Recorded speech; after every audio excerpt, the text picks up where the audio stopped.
We're done with our open mic. We have had our two phenomenal special guests. It is the time for our feature poet and author of our book that is for sale at the book release tonight. Clap it up for Aimee Herman. Yeah. Hold your horses. There's a whole bio and shit I gotta read here. No, we're reading this shit. The whole thing. You wrote it, we're reading it. 6 pages. No, it's... The book is called To Go Without Blinking. It is for sale tonight. She'll autograph it, she'll write on it. She talked about bleeding on it, but she didn't want her DNA all over random apartments where crimes might be committed, and she might go to jail for shit that happens in the privacy of your own home, so she'll actually just autograph it. Aimee Herman. She's the host of the Inspired Words Erotica and LGBT events. So if you've ever been to any of those, you are familiar with Aimee. All right. She has performed at reading and performance series such as In the Flesh Erotica Salon. Shit, I gotta go to these things. This sounds so much better than the shit on my bio. It features at the Inspired Word. Alright, In the Flesh Erotica Salon, Hypergender Sideshow, Queer Literary Carnival. Sideshow, Queer Literary Carnival, that shit is awesome. Red Umbrella Diaries. Her poetry can be found in Clean Sheets. I don't know if that's actually a book or just some shit Clean Sheets, Dirty Sheets, wherever. Literature Journal.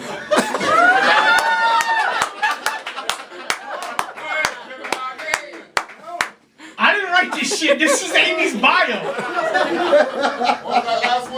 Literature Journal. I don't know if that's a typo, but there is a C before the literature.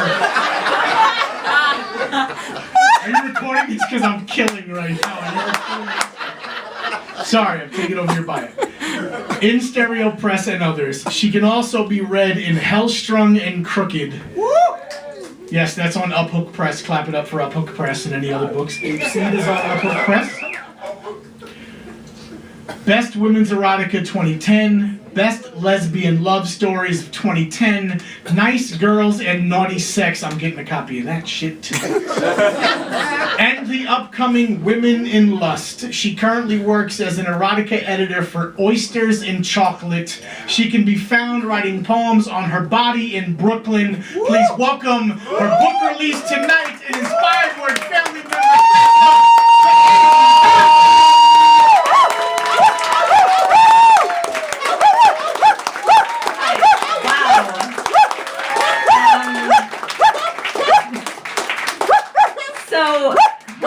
Thanks for sticking around. It has been a magical night. Thank you all for performing, for being here, for just supporting poets and comedians and music and all of that. Oftentimes when I do a performance, I dedicate it to my dad, but I don't have to because he's right there. My dad's there. I already told him there's going to be language, so we're fine. But I can't start without just saying a few things. One, as a writer, performer, poet, all of those things, it's been my dream to be in a book with my name on it. I've been lucky to be published in some things, but this is like a big one, and it's been a long journey. Didn't think I'd make it, but here I am, and thank you all for being here. Thank you to Mike Geffner, who's right there. He's been, well, you are a mentor to me among so many other things, and I'm feeling emotional. I'm gonna push it back, but Mike, there are no words to describe how incredible you are, and thank you for creating these spaces for writers and performers. To Marvin, to Gemineye for hosting tonight, Nathan P, and Willie Perdomo. Willie, Eric Alter, you both are fantastic writers, and I wanted to create a space tonight where we heard different types of words, and I think I think we gave that to you tonight. So I'm gonna give you a little more, and again, thank you for this space.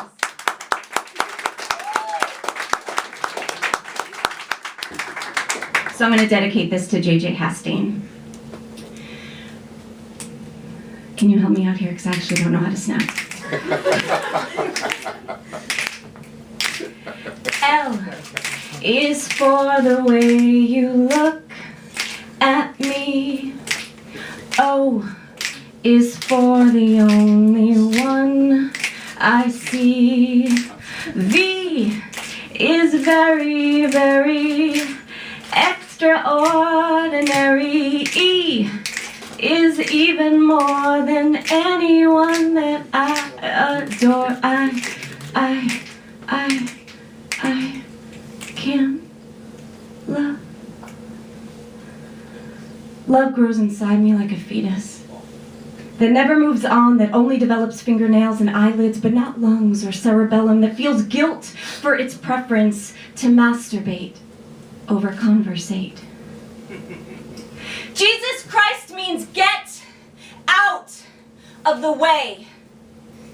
Kyle licked my cheek in nursery school and called himself my boyfriend. David Fiorina unzipped his first grade 7-year-old dick from inside cartoon-covered briefs and revealed the difference between boys and girls. This was the beginning of cock envy for me. Mrs. Schwartz with afro of perfectly placed grammar, a kaleidoscope of commas and semicolons, my first of many crushes on older women. The boy who lived on my cul-de-sac named Jamie or Gregory, who tried to grab the slab of chest where my breasts were meant to be, and I bit his wrist. Allison's baby powdered vagina placed against my bathed one, and the way they felt mashed together. Shannon Dole, platinum hair on head and perfectly matching everywhere else. Denny, who fell against pavement and died before I could ask him if he'd be my boyfriend. Anthony Barnato raped a girl 7 years after I gave him my phone number. Jennifer Polari with an accent from the Bronx and a small mustache I never needed her to hide. Jennifer Dilly broke my cherry in Freehold, New Jersey. In her parents' backyard beneath plastic swing set where mosquitoes gang raped my body. Michelle had calves like a curved building, hard and approachable. Andrew became an ice skater and moved to Delaware. Diane in blue Cadillac, whose brother became my roommate and drug partner at 19. Chris grabbed my ass with her Jamaican accent, then took a shower before allowing me to fist her. Aisha had a thing for vampires and sushi, and I almost slept over due to her impressive thread count. Deanne opened the door wearing an Irish accent, offered me warm orange juice, told me to take my pants off. Gabriel from Chicopee tried to fuck the gay out of me and almost got away with it. Nice! How do bruises fail our bodies? We were 17, and her boyfriend drove us to the tattoo parlor on Route 9 where she chose an Irish fairy and I chose the woman's sign. He paid for hers, I paid for mine. When he kissed her, I wanted to climb inside his body and feel the aroma of her tongue. In photographs, her hair is still red. Red, real red, not like my red. My hair is still red, sometimes brick red or mahogany red or pink red or red red. My freckles are precancered, hers are genetically charged. Some things cannot be forgiven. Graffiti on body can be forgiven. Bleaching of hair can be forgiven. Cheating on boyfriend with best friend can be forgiven. Fingering oneself while gang of strangers watch, participate, pay cannot be forgiven. Screaming I hate you to mother or sister or acquaintance or man on street corner with placards protesting pro-life can be forgiven. Treating genitals like telephone booth where entrance requires coins and each slide wears away its original varnish and the connection is bad and germs hide in every crevice and the erosion arrives in traumatic scribbles cannot be forgiven. What frightens me is how close we are to bars replacing doorknobs. I broke into myself, stole some music, photographs, a meal I was saving for when I grew hungry. I stole fingerprints and my clean bill of health. I carved my initials and summoned greased up palms on both breasts, pressed them down, angered them away. I stole several addictions and pocketed them. I stole several girlfriends from boyfriends. I stole my mother's sadness. You have no idea how often I think of you. We did not wait for our 20s to pick up drugs or men or habits that altered the texture of our brainwaves. We did not wait for our 30s to stab our memories or hang our allure against windows lit by red. I should not have waited so long to hear from you. You should have left New Jersey. Some things can be explained. I cannot explain why I burned all my underwear outside of my apartment by the dumpsters in autumn near the mountains, then cried. Because I still felt them on me. And I could not bear the scent of melted skin, otherwise I would have jumped inside. If I set myself on fire, will you donate your skin?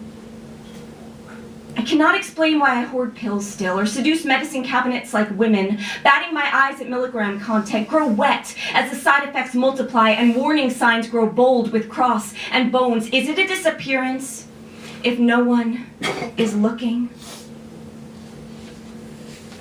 Is boredom the cause of collapse? I want to fold against you and rewind the snort of veins and crinoline dress decisions all spread out and itchy. There is only one direction. An elbow may bend. You knew this? Sometimes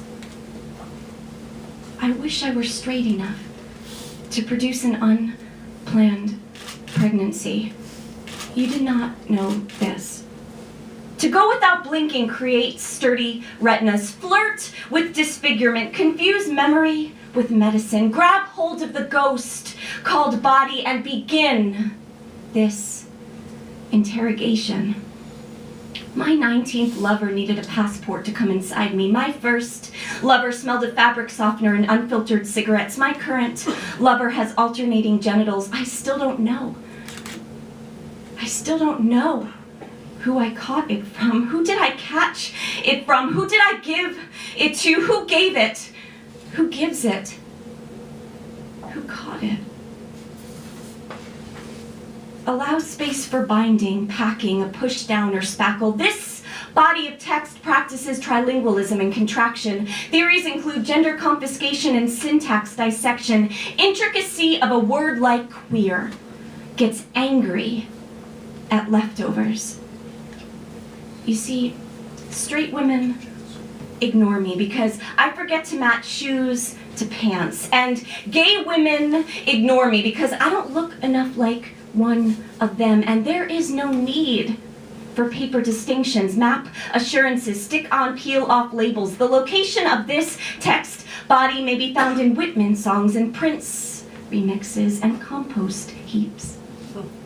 Reveal the gesticulation of body's remorse. Call it dirty piece of nothingness, or ghostly, or passed around, or workshopped. How can one edit the typos found in scar tissue? Lose track of alcohol consumption and ego, or what is love but a singular syllable of panic? You are the one who dangles gender on knitted rope of floss, pre-washed by teeth. Hang history up to dry like black and white photographs in dark room dressed in red light. No. You close your eyes when you steam open lungs, pre-washed by herbs grown on fire escapes, medically attainable with photo ID. You flutter those lids like blue jays or pigeons convulsing on chicken wings. Are you alphabetizing your brainstem, which do not bleed like your best friend, but have been fried from too many pills and not enough meditation? You gather up words like I hoard condoms and orgasms. You speak about booze as often as I masturbate. Tell me about Adrian Rich and Charles Bukowski. Compare this summer day to an automobile overheating on a highway built in the ocean, collapsed by a mountain, tagged by graffiti artists. I've got 3 shells of varying sizes on desk, size small, painted red like burnt atrophy. They arrived from the Atlantic on a Monday when children gathered sand and cigarette butts and bathing suits, and I emptied rage and silly heartbreak into saltwater spill. Learn how how to swim by attempting to drown. Swallow enough sodium to raise blood pressure. Oh, You offer to increase population by handing out babies. Snort family and poetry rather than weather forecast of addict remorse. I am hungry. Devoured your obituary with knife and fork, serrated and inaccurate. Perhaps your forehead hit the wooden plank of bar stool or pipe curve while pockets grew into tourniquets, choking you away. No. Blame the combat of blood, bruised into bodies, call it war. Lose passport and formalities, huddle into something like a backyard with exposed tabs and smoke arriving from cavities. Knees gather palms like flesh napkins and panic consumes dissected language swallowed hard before the arrival of sobriety. Now, you'll notice the poet's unwanting, wavering movement. The grace of a harpsichord that growls with fanged venom, a ladybug. A cute, poetic ladybug. Yes, you are, Aimee Herman. Yes, you are, a cute, poetic ladybug. Who harnesses and consumes the beats of everyone's heart into a wing, a flutter, a move along with the ruin. Oh, this blood can't hurt you. You'll notice today's poems are brought to you by the letter I. And this poet here does a wonderful job of giving you energy and red and strength and red and empowerment and red and tender and red and gutterific rupture of the intake valve that can't handle the outtake of human existence. You'll notice how this poet's voice pitches high-low peaks and valleys, light to dark, exhaustion to that first kiss of the thigh, hum, and you'll notice how this poet will seamlessly blossom some rage and venom into matters of the heart fingered. Let's observe. There's an emotional disturbance of map tinctures as nipples explode into sky like presidential promises. What is this but a night where photographs of birds fly into windows and patchouli elixir works as vitamin E on art project's saturated forearm? Your genitals disrupt the alignment assigned to me through Kinsey's finely tuned scale. Mouth attached to my face sketches a kiss onto yours. Are you ready for this? Charcoal dip your fingertips. They are miniaturizing giraffes as pets, and some man in Long Island feels the need to strangle away prostitution. You want to tell me what you mean by this reliance of bathroom stalls for insight? Enough numbers and poems and pluses and threats exist on linoleum tile adjacent to the flush for mathematics to be perfected. And suddenly, higher education and overpriced universities cannot compete with barroom water closets. Whatever disease my borough has may be attributed to the bridge connected to yours. Now, you'll notice how Aimee starts with the nipples. Nipples are a huge part of poetry. And the more sensitive the poem gets, the more erect they get. The poet chooses this path because it's that monumental moment where tongue and mouth meet breast, a nipple almost down the throat. That's why men have Adam's apples. They have nipples of poeticness down their throats. Also in poetry, nipples tend to represent fascism, but I think this poet isn't a fascist, just someone who likes nipples and how they rainbow. You'll also notice how Aimee's voice is like a perfect swan dawn that warms you up just enough to let you know you're alive. It's good when poets remind you you're alive. They are that one beat that measures pulse, and this poet's pulse is a full onslaught of life. Let's watch how this poet slaughters death by singing life, and life sings a tune called Leave